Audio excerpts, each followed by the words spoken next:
Hey, Patrick. Hello, Michael J. Is it preview season already? It has been preview season for a while, but now it's official preview season. Oh, dude, we got to keep it legit. We got to keep it 100% official. And in fact, we've even got ourselves a little bit of a preview card ourselves. Yeah. Official. Official. Oh, yeah. Are you cackling there, Patrick? I'm crackling anyway. You are crackling like the Drake, perhaps? Yep, blue, red for a, we'll call it a star 4. Flying. Star 4. Crackling Drake's power is equal to the total number of instant and sorcery cards you own in exile and in your graveyard, and then some other stuff. When Crackling Drake enters the battlefield, draw a card is a pretty important clause. Yeah. So this is like a blue and red Nico Bolas, right? Yeah, actually, my first impulse was, when do you play this instead of Nico Bolas? But I quickly translated that into how many dragons can I jam into my 60? Yeah, but this guy's not a dragon. Darn it. He's a Drake. He's an important Drake. distinction. Yeah, it's like it's like the difference. It's like the difference between the RZA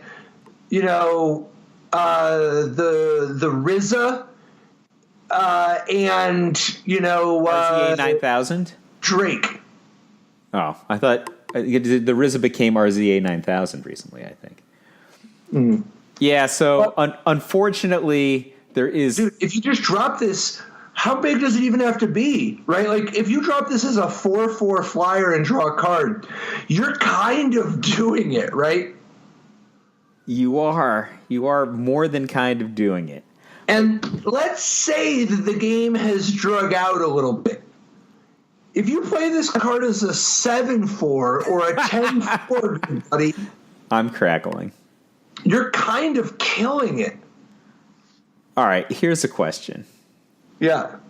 It's not even how many dragons can I jam in now, right? How many? I would hope not. How many 3 casting cost hard counters will you play with Crackling Drake? Well, it depends on how many of them are literally the greatest 3-mana hard counter since Forbid, Sinister Sabotage, and how many are anything else. If it's Sinister Sabotage, I'm playing them all. If it's anything else, I'm not playing any because I have Sinister Sabotage. Well, Sinister Sabotage, I'm not saying it has competition, but maybe like some solid redundancy. Oh, are you saying that there have been other counterspells previewed? Because I think Ionize, maybe it's not the best, the best one, but it's, oh my gosh, this one. Here's the thing that's sick about Ionize. So Ionize is actually amazingly impactful. The key to Ionize is that it has only a single blue in its cost. Yep. That is a game changer. Like, do you remember when 1 blue black counterspell with downside was a card? This is 1 blue red counterspell with big upside. 2 damage to the face? That's 2/3 of a Blightning right there. I mean, isn't this card, like, really good? I mean, like, I think I might be the number 1 Counter Squall fan in the history of Magic the Gathering, right? This is a hard Counter Squall. Mm-hmm. 1 more mana is obviously, it's expensive relative to Counter Squall, but it's, Cancel and Negate are 2 different cards, and they're both playable, right? And this card is much better than Cancel. Yeah, but I think it's a little unfair to lump Cancel in with Negate. Negate is very playable. Cancel is occasionally in low-powered formats fringe.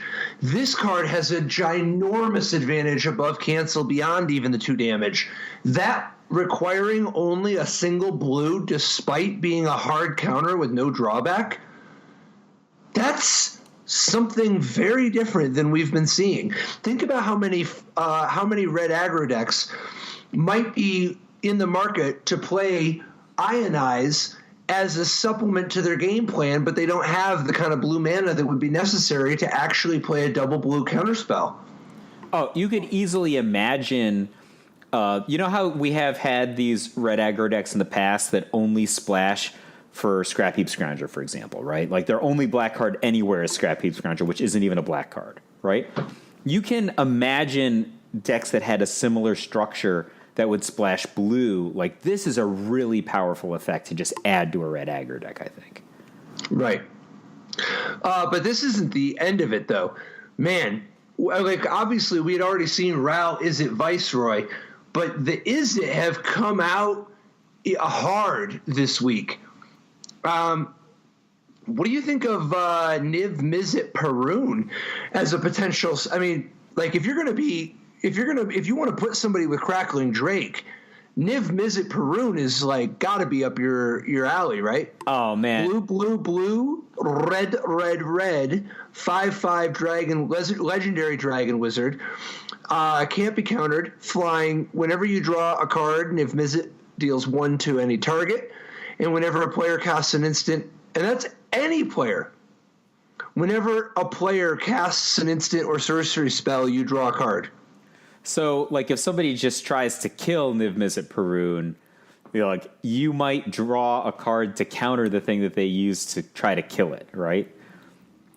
Yep, and that's assuming they use an instant or sorcery, which is so many of the good kill spells. Yep, and then you just get them for one also at the same time.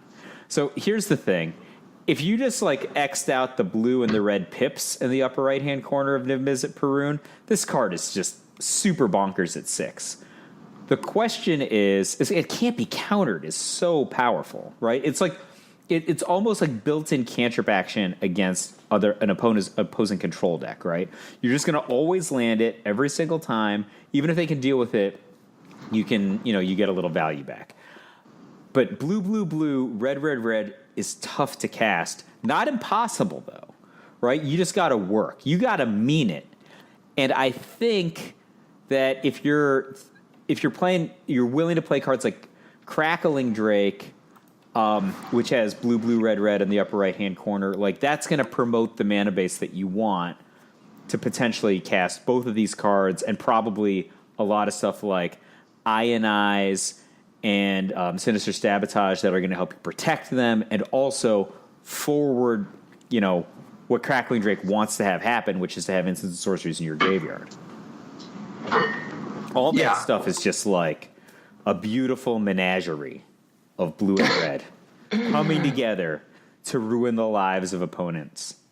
Well, dude, what about if you've even got the Electromancer, the Goblin Electromancer in play, making everything that much more turbo?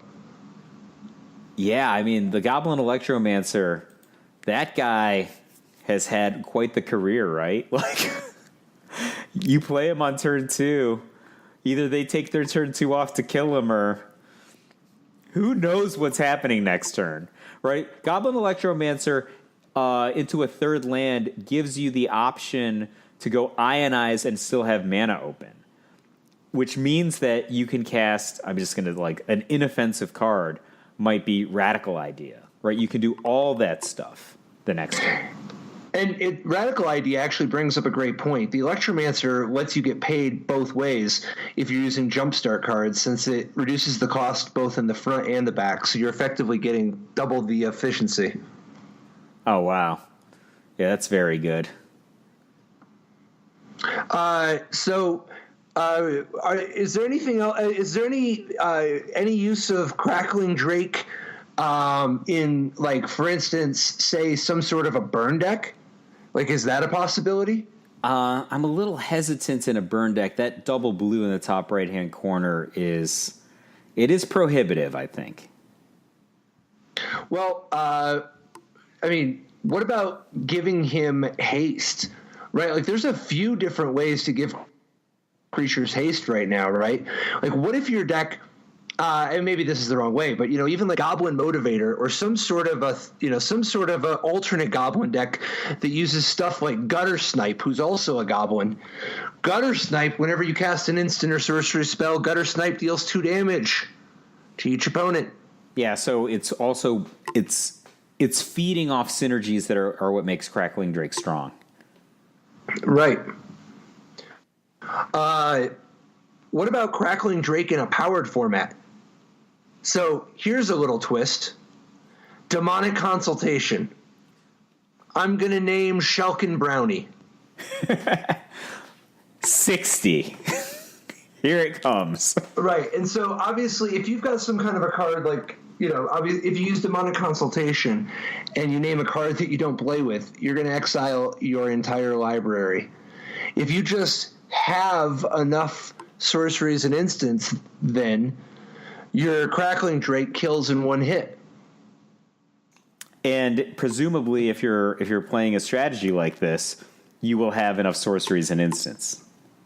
Yeah, and presumably you're not going to cast the consultation until you're already like attacking with this guy. I mean, you might just consult for the Crackling Drake, right? And then yeah, I just meant for the Shelkin Brownie. Oh yeah. I think he's likely going to be highest impact in Standard. I think that for the first 4 mana, blue, red is not super hard to get to, and the fact that he draws a card when he comes into play. It's just feeding everything that makes this card good, right? It potentially gives you another instant or sorcery that you can fuel up, or card drawing, or surveil that can you use to fuel up, or it can draw you into more lands to help you hit that Niv Mizzet Parun, which is so difficult to cast at blue, red. Yeah, I mean, do you think that the key to Niv Mizzet is going to involve any sort of like super duper over the top fixing? The Chromatic Lantern is the first one that comes to mind, right? Like if you've got a Chromatic Lantern, your problems are out the window, and there's no longer stuff like a Braid to really like scare you off it. I wouldn't go to the Lantern. I think like Dragon's Horde is legal in Standard, and I think that is a more exciting synergy specifically with Niv Mizzet for me, and it's also. It's a pretty good fixer. I mean, obviously, Chromatic Lantern fixes everything, but drawing a card is pretty dope. Like being able to draw a card from your Niv Mizzet, powering up the Dragon's Horde, and then when you draw the card, you even get a little damage, just a little taste. Yeah, like I think that's too good to pass up. Also, there's the Fireblood, right? He makes casting Niv Mizzet not that difficult. Well, and 2 mana. Right, but also you can use his +1 ability. You may discard a card if you do draw a card. That's even more damage. Yeah, it's awesome with Niv Mizzet. Right? Oh, yeah. And when you have Niv Mizzet, every jumpstart card is bananas. Right, like you cast Radical Idea and you draw a card, and you draw a card, and then you jumpstart it and you draw a card, and then you draw a card. Like, Niv Mizzet, if you want to tap with Niv Mizzet, you are just going to go out of control. Like any catalyst is. I mean, can you imagine having Ral and Niv Mizzet in play at the same time? Yeah, it's a lot like having Niv Mizzet in play.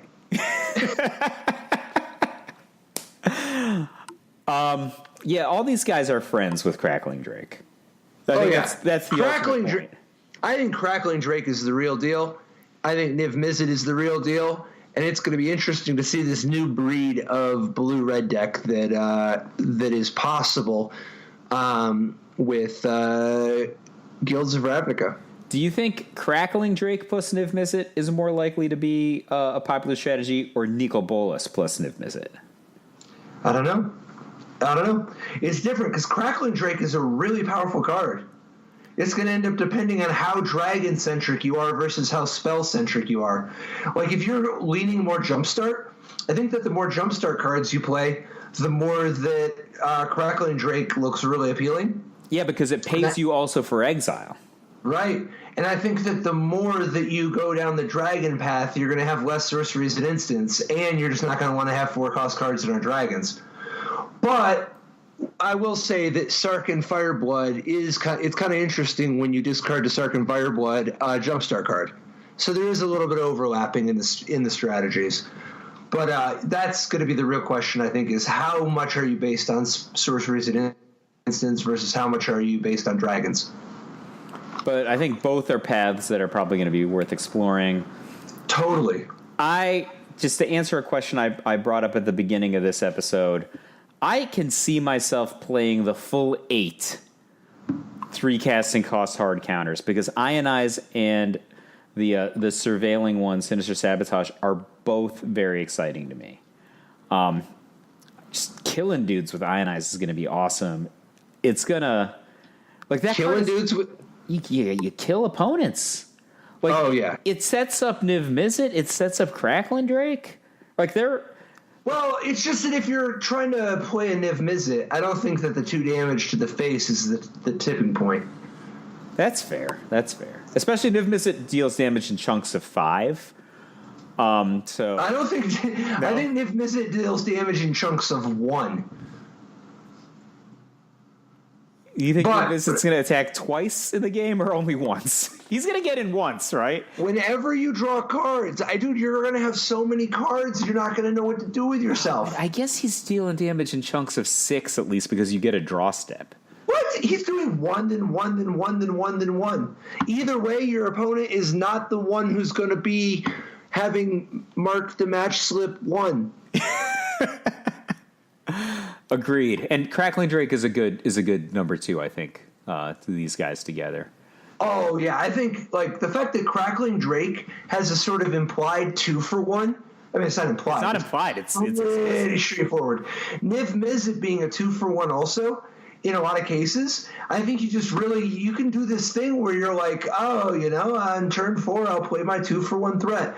Turn 5, I'll play, like, Ral Izzet Viceroy, 2-for-1 threat. And then I'll drop Niv Mizzet, 2-for-1 threat.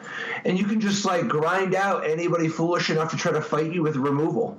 Oh my god. I think like the concept of grinding is like you can't grind against these cards, right? They're like Niv Mizzet is so over the top. Like you can't just onesie twosie somebody. Yep. And with nonsense like Toolcraft Exemplar out of the format, it remains to be seen if there are any challengers that will actually be fast enough to give decks like this a run for their money. Do you know what card I want to play with both Crackling Drake and Niv Mizzet, even though it's not on theme, but I think they might get played anyway? What? Goblin Chain Whirler. Okay. 2-for-1 threat. I got it, man. Yeah. No, that's good. That's good.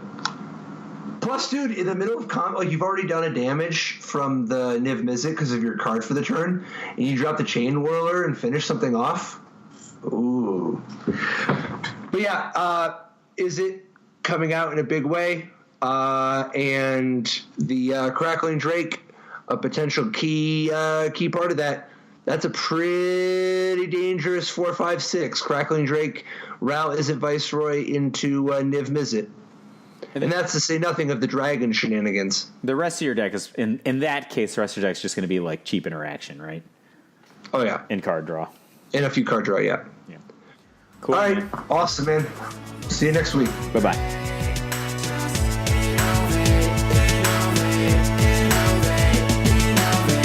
Life didn't work so great. Tried to play Dredge with Jailer hate. Ghostly prison waiting for my untapped phase. Your core trapped in amber stasis state. Lost a lot of friends, got left behind. Had to find a way